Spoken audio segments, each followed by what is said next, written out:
Hi, welcome to my channel. Medyo chilly. Spell chilly. Anyway, ibalik natin ang Cloud9. Andito ako sa Cloud9, look.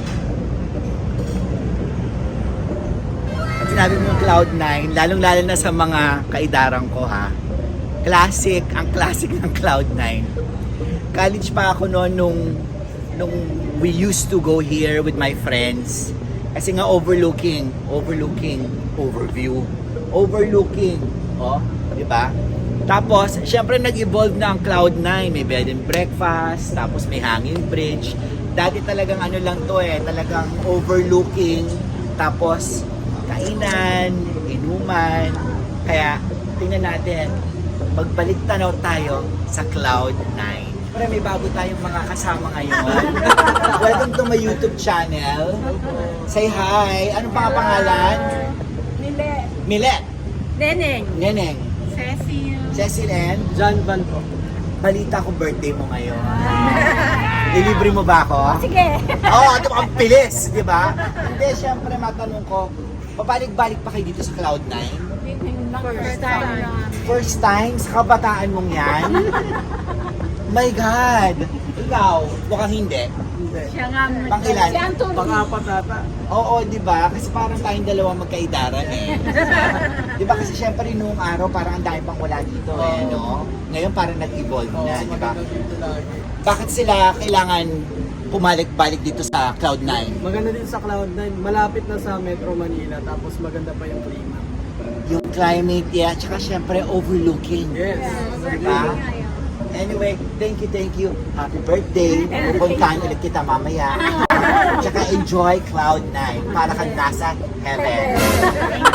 Thank you. Bridge. Ayan o, nakikita nyo. Siyempre, alam niyo naman, mahilig ako sa bridge. London Bridge na lang yata hindi ko napupuntahan, ladies and gentlemen. So, halika na, puntahan natin itong bridge dito sa Cloud9.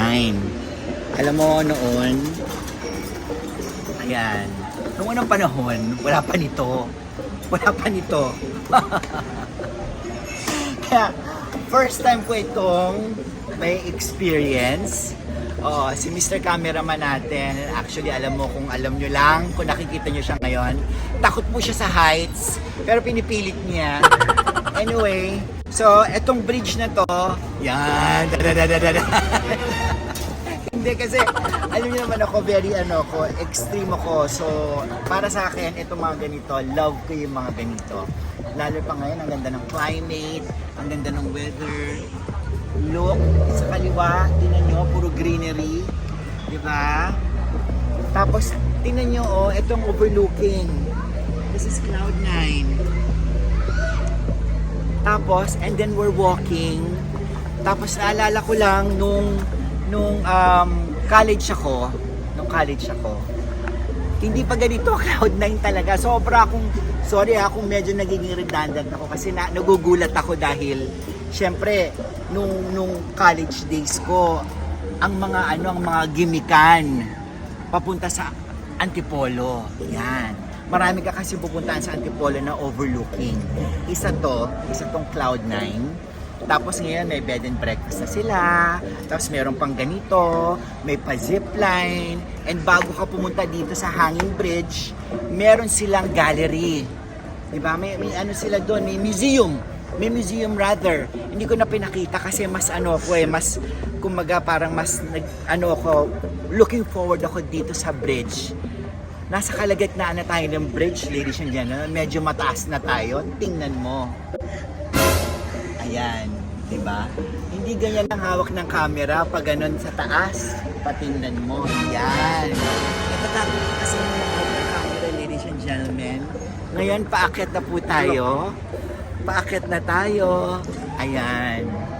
Di ba? Pero noong araw na yon, naalala ko, may nakasama kong artista dito. Hindi ko alam kung mahalungkat ko pa yung picture niya. Dati meron akong ginagawa ko yung... Sige, yan. Huwag kang matatakot. Gusto mo bang ako na lang? Huwag kang matatakot. Huwag kang matatakot. Pag mamamatay tayo, mamamatay tayo. Okay, naka-ready ka? Ayan, okay. So, muling ibalik ang tamis ng pag-ibig. Yun yung pelikulang ginagawa ko noon. Tapos ang nakasama ko noon dito dati si Jessica. Jessica Kramer na siya ngayon. Tapos, Bebot ang tawagan namin. Tapos ito yung hangout namin pag inuumaga kami ng shooting. So, Jessica, if you're watching right now, this is like, you know, parang tribute na nagpupunta tayo dito nung time ng muling ibalik ang tamis ng pag-ibig. Tapos, medyo malapit na tayo. Medyo yan, si Tuktok na tatanaw na natin. Yan ang overlooking. I can't wait to see what's on top of that. Diba? Tapos, tingnan mo, ito na yung overlooking niya ngayon. Yan. So, okay, pupunta na tayo din sa Tuktok. Okay, medyo hindi kinaya kasi ni Mr. Cameraman, kaya ako nagka-camera sa sarili ko.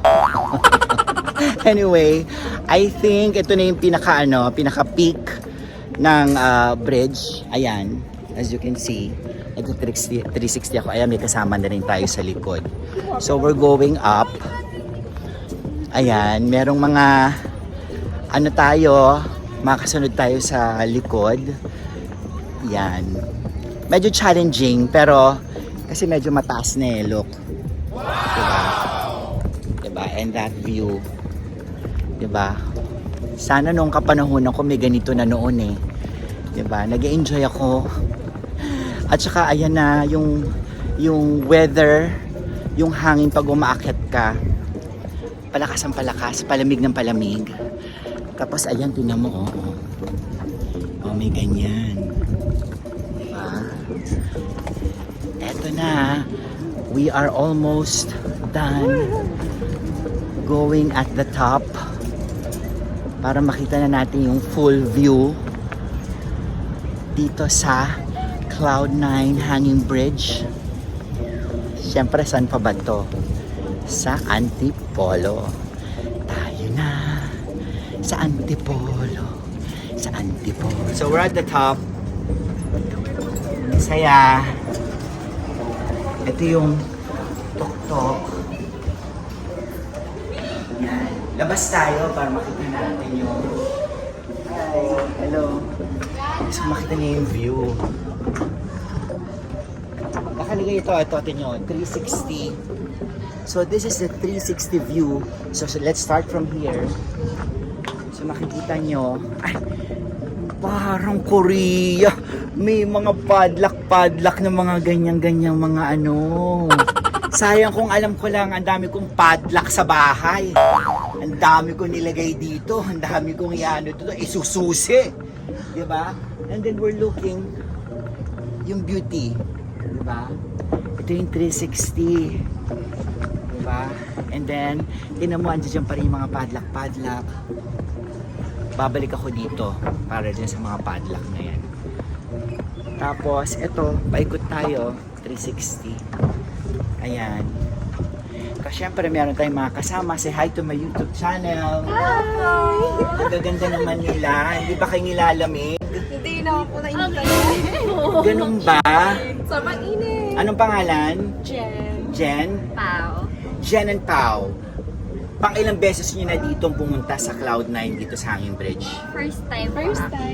Sa kabataan yung yan? Yes po. Pero kasi, di ba, alam nyo na, Cloud9 has been here for so many years. Di ba? So, what made you decide to come here? Sobrang na din kami sa city, so decided na naman. Kumbaga, gusto nyo lang ba lumabas Yes. sa city at, mag-unwind and everything? And also the malapit lang. So beautiful. And nature. Okay. So, ibaba mo muna ito kasi meron tayong dance step. Yan.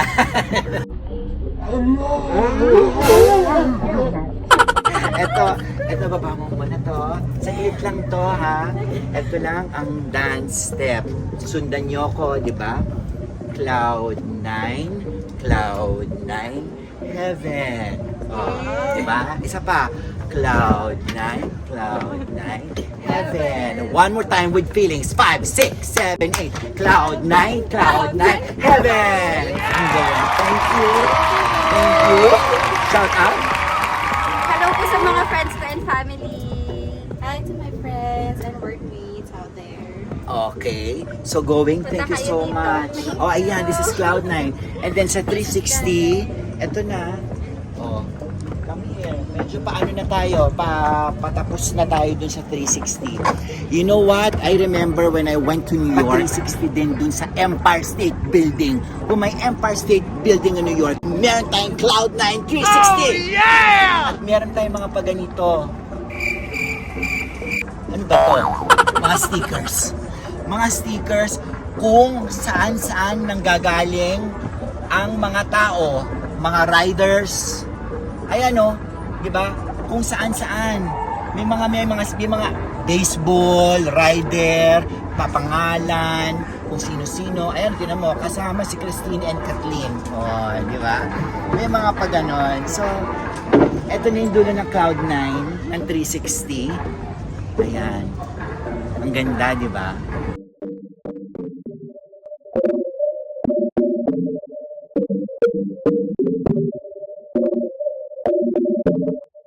Parang I think this is the spot. Pero dito kasi meron ng cable car, may mga ganun. Pero ang pinakita ko rin sa inyo yung sa bridge at saka yung pagbabalik tanaw dito sa Cloud9.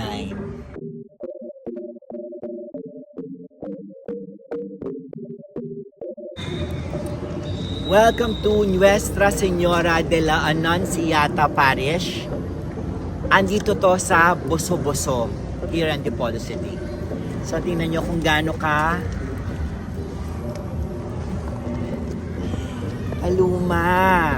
It's very vintage at I heard na maraming kwento itong church na to. It's my first time here. So alam nyo naman ako, every time I travel or do a journey, I make sure na papuntahan ko yung church na hindi ko pa napupuntahan. So ito, excited ako. Ang ganda ng pathway, tingnan nyo.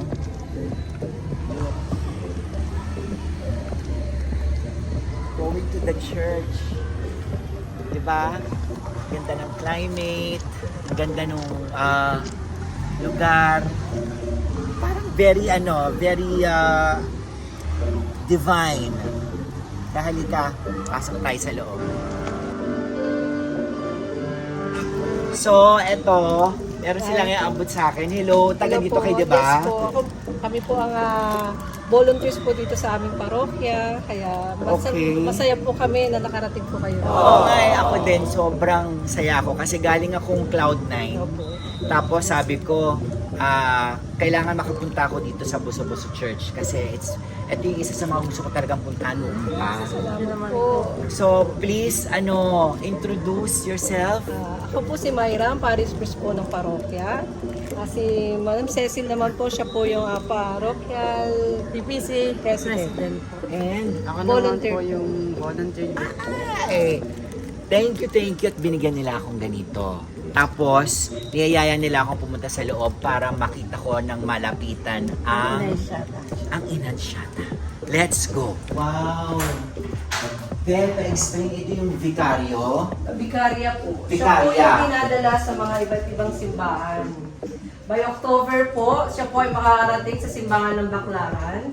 Siya po ay maglalakbay doon.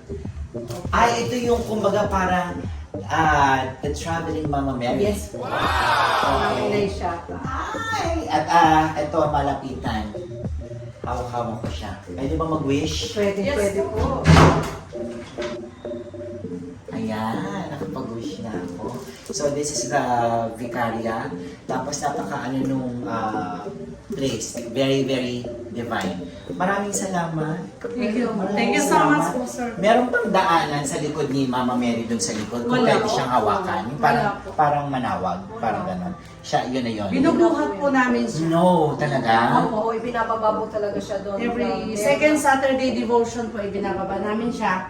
Sa pamamagitan lang po ng hagdan. May hagdan po mga nagtutulong-tulong ang mga taga rito para maibaba siya. Okay. Thank you so much.